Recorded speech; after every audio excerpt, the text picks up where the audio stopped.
All right. It is going to be another kayak adventure. It's going to be me and my dad. He has his new Native Slayer 10. He actually just picked this up off of Marketplace. And I'm going in the Kingfisher, the thing that you guys have seen plenty of times. So we're going to be going to a pond that you guys have seen before. It's going to be a very small, muddy pond. But I'm really hoping that we can apply some summer fishing techniques that can help you guys become better anglers. If you guys see any of the stuff that you guys like in the video, go check those links in the description. It helps support American-made and American-owned companies, as well as it helps support the channel that you guys know and love, at least hopefully love, because that's why you guys are here or already subscribed. And speaking of subscribed, don't forget to go ahead and like and subscribe, because it also helps me out a ton. So let's go ahead and get right to it. My dad's over here in his Native Slayer. That's in the 10-foot category, so he's actually using that for the first time. How you liking it so far? Oh man, I was surprised at the stability. It allowed me to actually climb in through that mud and just step up in it. I'm a big dude, and you know, it didn't tip over, so I get some A+ on that. Well, there you go. So we're actually going to deploy my power pole right here. And that'll let me walk and get in. So that's another really nice thing about a power pole. That is actually just really nice in general. But we are going really into the thick of it right now.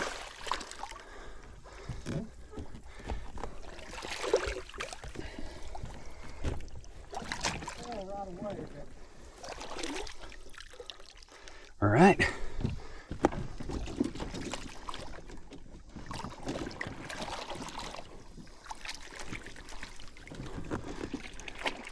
All right. There we go. All right. Except, let's get to covering water. So here, I'm actually going to get us a good start off, actually with a donkey rig. Ooh. This did not travel well.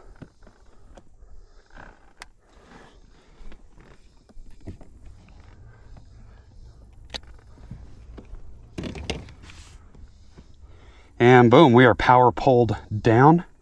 So no more constant finagling with the trolling motor or anything like that. It is just plain fishing. All right, so if you don't know what the donkey rig is, the donkey rigged fluke, well, it has one of the most amazing actions out of any fluke style bait that I think I have ever seen, because they bounce off of each other and just go absolutely crazy. So I'm really hoping that we can get some kind of just absolute behemoth to just come out and smoke this, because the amount of drawing power that this rig has is insane. And this looks like schooling and bouncing off bait fish.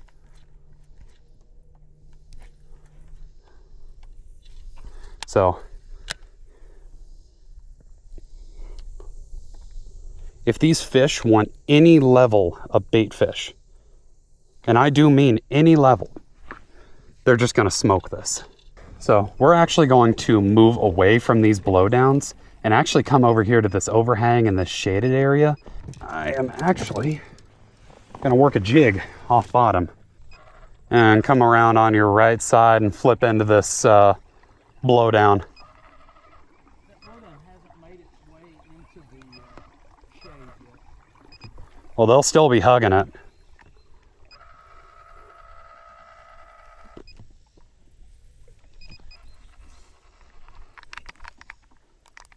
So we're going to go ahead and power pull down again.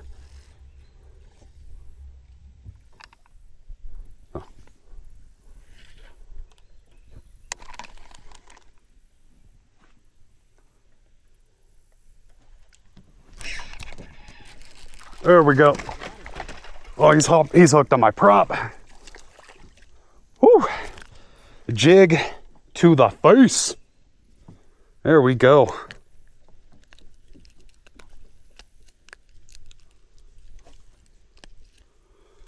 Whew. Well, I'm going to need a new jig trailer. But there we go. First fish. Oh, buddy really wanted that. Oh, God, I forget how much I love just straight like jigging a jig.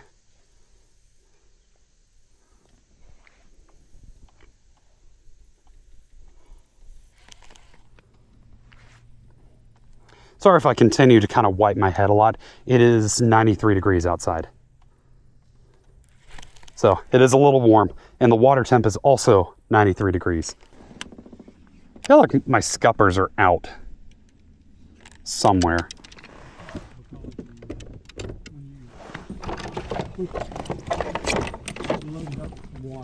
No, my scuppers are out. Yep. Heavy as you are, that's a no-no.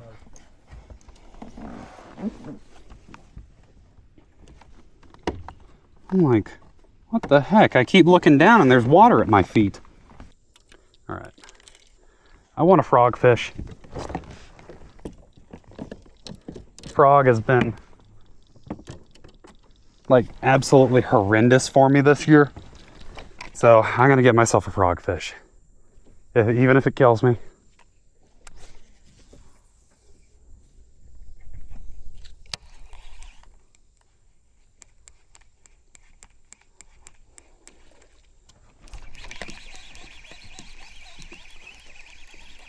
Oh, daggum.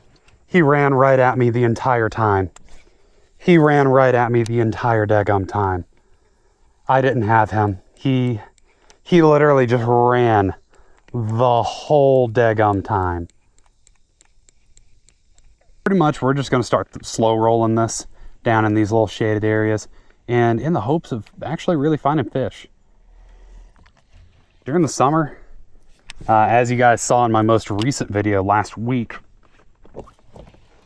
finding fish can be really challenging during the summer, especially when water temps are 94 degrees. This isn't the highest I've ever caught fishing. He came up and hit it broadside. Didn't have it though.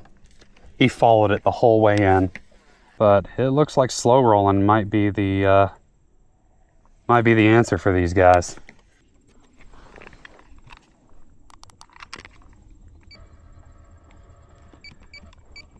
This is my third bait. This one's tried and true over here. But if you guys are curious about the setup that I'm using, this is the Lew's Custom Pro Paramag with a Vexan Pro 7'4". Oh, that's a terrible hook set. Oh, that's a good fish. That's a decent fish for today, at least. Yep. Oh. It makes me really wonder how long this bloke was following me for. Oh, right in the roof of the daggum mouth, but makes me really wonder how long he was following me for. Because of how he ate. But, sorry, as I was rudely interrupted, this is the Lew's Custom Pro Paramag, 6:8:1 gear ratio, using 17-pound reaction tackle fluorocarbon and a Vexan Pro 7'4" heavy moderate chatterbait rod, which is personally what I like to use, just because it gives me enough backbone to throw stuff into under docks, any kind of blowdowns, but also that moderate tip gives me plenty of parabolic curve to fight those fish, even in open water, and not rip hooks out. Oh, that breeze. Oh. So, believe it or not, wind is very much your friend when it comes to fishing, especially during hotter months. Not only for you, but it also presses stuff up in the water column. it really gets a lot of turbulence and like kind of mixes things up a little bit. So if you're really having a bad day and you see some wind, you very well could be in for something special. Oh, that's a decent.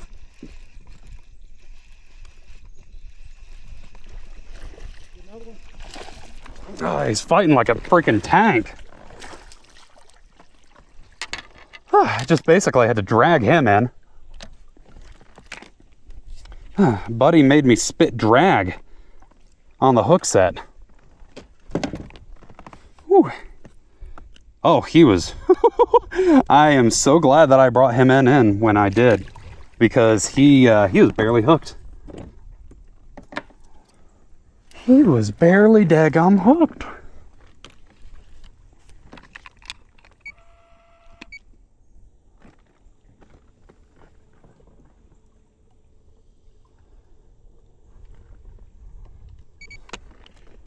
So, whew.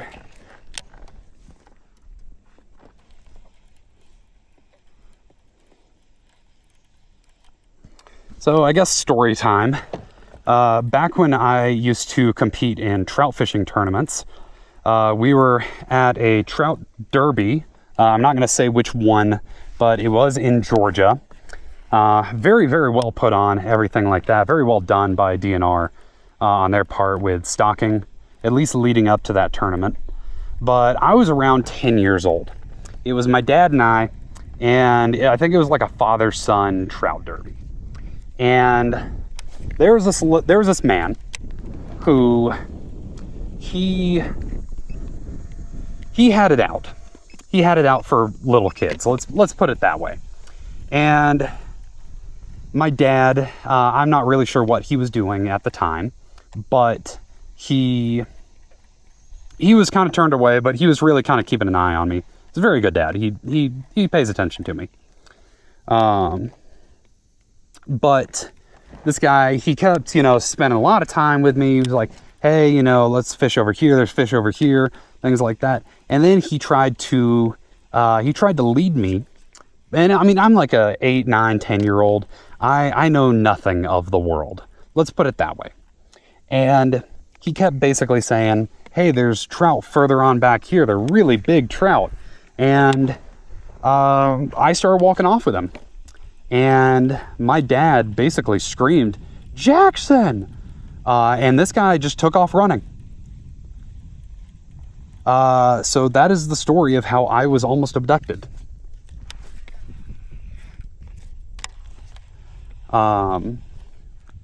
Because none of the, from what I understand, my dad ended up talking to the tournament directors after that. And they were like, hey, do any of y'all know him?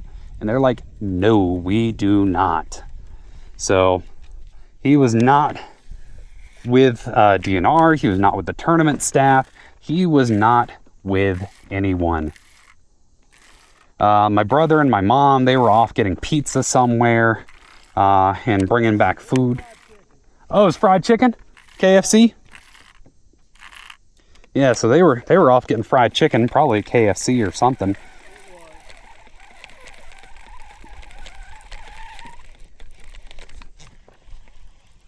But yeah, that is the story of how I almost got abducted. This little valley area definitely gets pretty windswept very easily. And so being able to anchor very easily is really nice with this power pole. Especially if you fish a lot of ponds or shallow areas, get yourself a micro anchor if you have the money. I think first electronics you should get for a kayak. A fish finder with either high chirp or down scan. Either one of those are going to work. You don't have to get a 9-inch touchscreen like I do. That's just, I'm a content creator. I make content, so this makes for really good teaching moments. So a fish finder that tells you water temp and depth. That's really all you need. And then after that, a trolling motor, a power pole, and then lights. If you don't fish super early mornings or really much during the summer or late evenings, you may not need lights, but they're darn nice to have.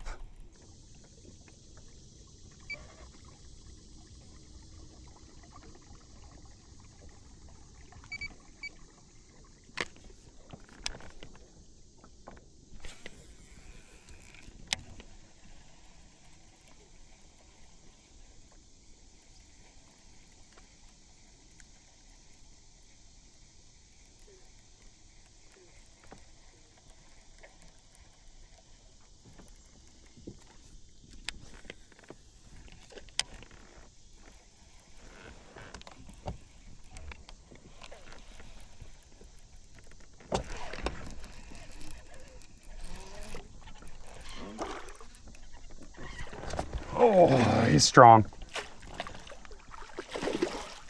Oh, that's a good fish. That is a good fish. Oh. What'd you catch him on? Bladed jig. Oh, we're gonna power pull down. Oh, that's a 3. Oh.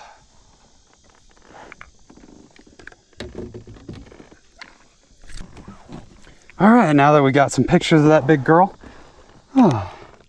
let's get her back in. Push some oxygen in her.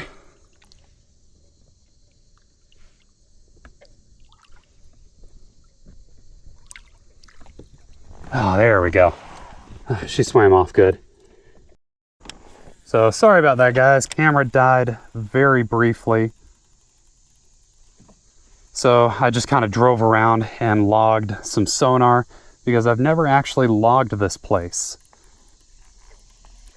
Even though I've been here a few times, never actually like made a depth chart. Which I think would be really, really useful for different months. Oh, something followed.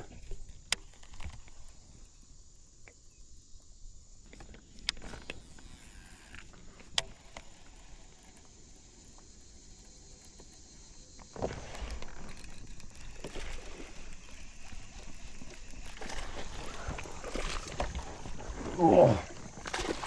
Oh. Oh. That guy shot out real good. Well then. He is just full of energy. This little guy did all of that. Oh my God. Oh, God bless. Tell you one thing you weren't doing, you weren't coming off. That's for sure. Where the heck is that hook?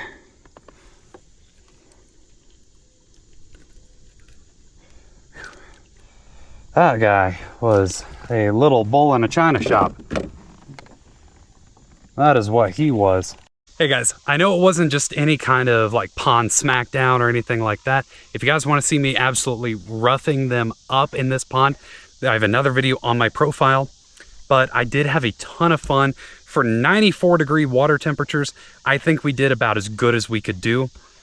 But otherwise, if you liked the video, feel free to like and subscribe. It's free, it helps out the channel a ton. And as per usual, have fun catching fish, people. Peace.